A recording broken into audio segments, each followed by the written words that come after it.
c'est une session ordinaire du secrétariat. C'est la 136e session. Nous avons surtout parlé des rencontres de zone que nous allons débuter le samedi prochain 20 juillet à Biga ici, à la maison du PDCI, avec la zone sud qui regroupe le district d'Abidjan, les Grands Ponts, Lamé et la Niébi-Tiassa. Et voilà ce qui a meublé notre rencontre. Également, nous avons donné quelques informations sur la commission électorale indépendante, sur la plateforme non idéologique que nous sommes en train de mettre en place.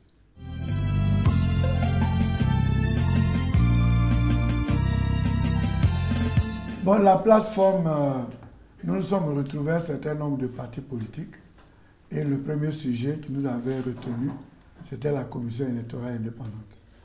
Nous avons une position commune et notre position a rejoint celle de EDS et des leaders, donc c'était au-delà de notre plateforme. Il faut se dire aussi que pendant les discussions, il y a quelques partis qui n'ont pas été disciplinés et qui, malgré le fait que n'ayant pas reçu les termes de référence, nous avions dit que nous n'allions pas à ces rencontres. Ces partis politiques sont allés. Donc après le dossier de la CI, il fallait maintenant que la plateforme naisse de façon statutaire, s'organise. Donc nous sommes dans ce processus aujourd'hui et nous sommes en train d'analyser la charte qui va régir cette plateforme. Donc très bientôt, nous allons vous inviter pour la mise en place effective de cette plateforme structurée, parce qu'au-delà de la CI, il y a d'autres questions que nous devons aborder.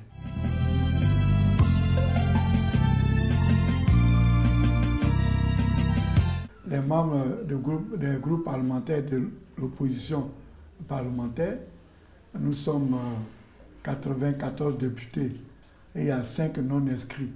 Nous sommes 99. Donc tous les députés peuvent aller prendre la parole, mais quand il s'agira de voter, ce sont les membres de la commission qui votent.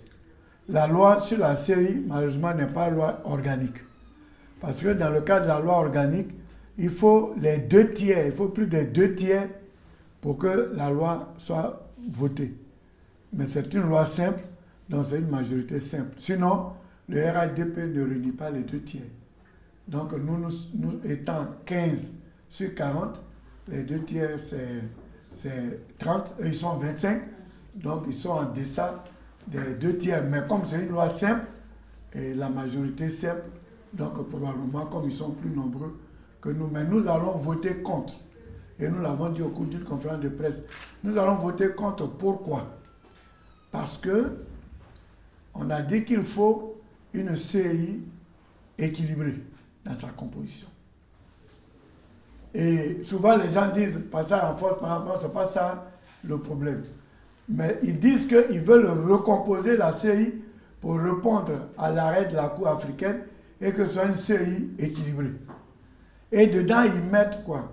Ils mettent 3 représentants des partis d'opposition, 3 représentants des partis au pouvoir, donc parité parfaite. Ils mettent 6 représentants de la commission et de la société civile. Ils mettent un magistrat. Ils mettent un représentant du président de la République, un représentant du ministre de l'Intérieur. Vous savez très bien que, de par la Constitution, le président de la République dirigeait un parti politique. Donc le représentant du président de la République, il sera là pour le pouvoir. Donc 3 plus 1, ça fait déjà 4. Ensuite, le représentant du ministre de l'Intérieur. Le ministre de l'Intérieur est nommé par le président de la République. Et aujourd'hui, avec le système des tabourets, quand tu n'es pas RHDP, tu ne peux pas avoir une responsabilité. Donc, il est militant du RHDP. Donc, plus 1, ça fait 5. Donc, il y a déséquilibre. Opposition 3 et parti au pouvoir 5. Deuxièmement, le président de la République et le ministre de l'Intérieur ne doivent pas avoir de représentants parce qu'ils ne sont pas concernés par les élections, le président étant partisan. D'ailleurs, le gouvernement le reconnaît dans le texte de loi qu'on nous a envoyé. Ils ont dit que le représentant du président de la République et du ministre de l'Intérieur peuvent voter le président de la commission électorale indépendante, mais ne peuvent pas être eux-mêmes candidats. Il leur est interdit d'être candidats. Donc s'ils ne peuvent pas être candidats comme leurs camarades membres de la commission, ça veut dire qu'ils posent problème. Donc il faut qu'ils sortent. Et encore plus grave, au niveau local, on met une commission de 7 personnes, 3 de l'opposition, 3 partis au pouvoir et le représentant du préfet et du sous-préfet. Il n'y a même pas un représentant de la société civile. Donc là-bas encore, c'est déséquilibré. Ça fait 4 contre 3. Donc, dans tous les cas, la recomposition même qu'ils ont faite, c'est même pas équilibré. Ensuite, ils assimilent la Commission des droits de l'homme, qui est une entité administrative, à une société civile, ce qui n'est pas juste. Donc, eux-mêmes, c'est une loi qui n'est pas équilibrée. Ici, ils ont voulu faire que la recomposition, mais là encore même, c'est pas équilibré. Je viens de vous dire que c'est complètement déséquilibré. Qu'est-ce que nous, à l'opposition, on a fait comme proposition? Je vais aller lentement pour que les personnes qui vont nous suivre comprennent. Nous avons dit, il ne faut pas que la commission électorale indépendante soit dirigée par un représentant d'un parti politique ni du pouvoir. Parce que la commission doit être indépendante vis-à-vis du pouvoir et vis-à-vis des partis politiques. Donc ce que nous proposons, c'est que le bureau de la commission centrale, le bureau, soit dirigé par des personnes de la société civile, président, vice-président, secrétaire, les responsables de la société civile, choisis par appel à candidature, selon leurs compétences. Et puis à côté d'eux, il y aura un comité qui va comporter les représentants des partis de l'opposition et les représentants du parti au pouvoir, en parité égale, dans un comité de vérification et de contrôle du processus électoral. C'est-à-dire de contrôler ce que font les autres médecins. Ils ne doivent pas y gérer, d'autant plus qu'ils n'ont pas de voix délibérative. Ensuite, la réforme doit aller plus loin, parce qu'on veut une CI qui a les pleins pouvoirs, une CI qui a une autonomie financière et une CI qui a un pouvoir de police. Voici les propositions de l'opposition qui tranchent avec ce que veut nous présenter le gouvernement. Donc, nous ne voterons pas ce texte de loi. Nous allons nous mobiliser le nombre que nous sommes pour ne pas voter ce texte de loi. Et nous allons utiliser tous les recours, qu'ils soient nationaux ou internationaux, pour nous faire comprendre ou entendre.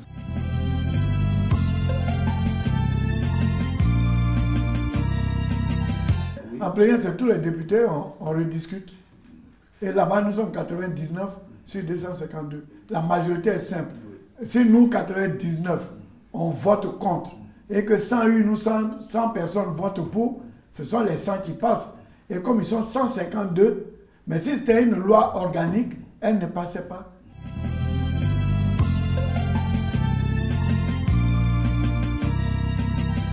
Mais pourquoi ils ne veulent pas que la CI soit indépendante? Si l'élection ne gagne pas la CI, donnez la CI à quelqu'un neutre, et puis on va se mesurer. Les gens du RDP disent sont nombreux, ils ont tout pris. Pourquoi ils s'arc-boutent sur le représentant du président, ministre de l'Intérieur, tout ça? Pourquoi? Ils n'ont qu'à les enlever, et puis on voit qui est garçon à Côte d'Ivoire.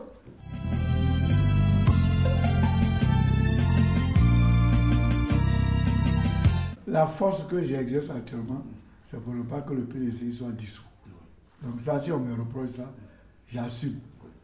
Je me suis battu pour soutenir le président Bédié pour que le PDCI ne soit pas dissous. Maintenant, le reste, j'ai fait un fauteuil blanc au Nouveau Réveil. On m'a posé la question. J'ai dit, j'ai confié ma carrière politique au président Henri Konan Bédié. Et je ne varie pas. Ceux qui ont fait ces articles, on les connaît. Ils ont été recrutés. Et peut-être ils veulent être des mercenaires de la plume. Donc c'est pour mettre la zizanie au parti. Parce qu'ils ont pensé qu'en faisant partie, d'après eux, les grosses têtes, le PDC allait se vider. Mais malheureusement pour eux, les gens sont partis, c'est comme si personne n'était parti. Le PDC est plus que jamais vivant.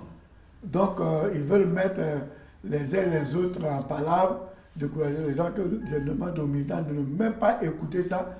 La convention va arriver et on mettra des gens capables de gagner les élections. Donc, on a demandé à Dikalué d'organiser le parti pour qu'il prenne le pouvoir avec le candidat que la convention va choisir. Donc il ne faut pas que les militants soient distraits.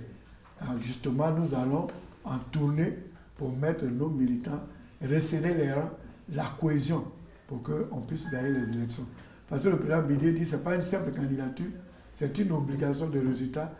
Les enjeux sont tels que nous devons gagner ces élections et nous sommes sûrs, en passe de les gagner, vu les échos du terrain que nous avons. Donc, créer la zizanie, faire la manipulation, la désinformation, nos militants ne doivent pas tomber dans ce piège. Aujourd'hui, ce que je fais, on a maintenu le PC, il n'a pas été dissous. Qu'est-ce qu'on en fait? Voilà. Donc, j'ai lu un peu, il dit, ouais, le président m'a confié des charges, mais je suis secrétaire exécutif, je coordonne, je ne suis pas le seul à travailler, nous travaillons tous ensemble. Donc, c'est un travail d'équipe que nous faisons.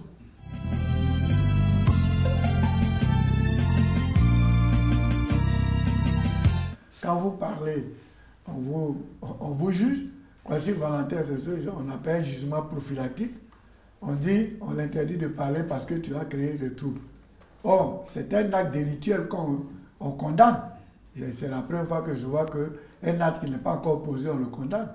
Donc, les juges, nos avocats ont ces dossiers en main pour faire le nécessaire, parce que ce sont des dossiers judiciaires, donc il faut les traiter par voie judiciaire.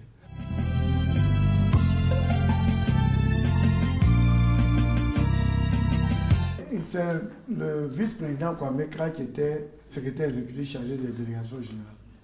Quand il est passé vice-président, on a nommé Eouma Bernard.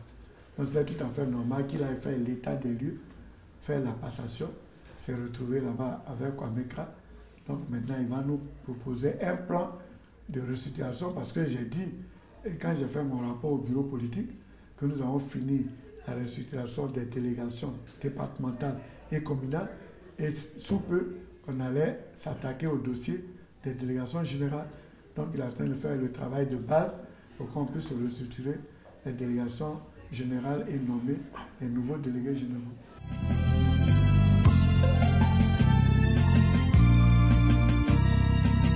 Mais ce sont des séances de travail.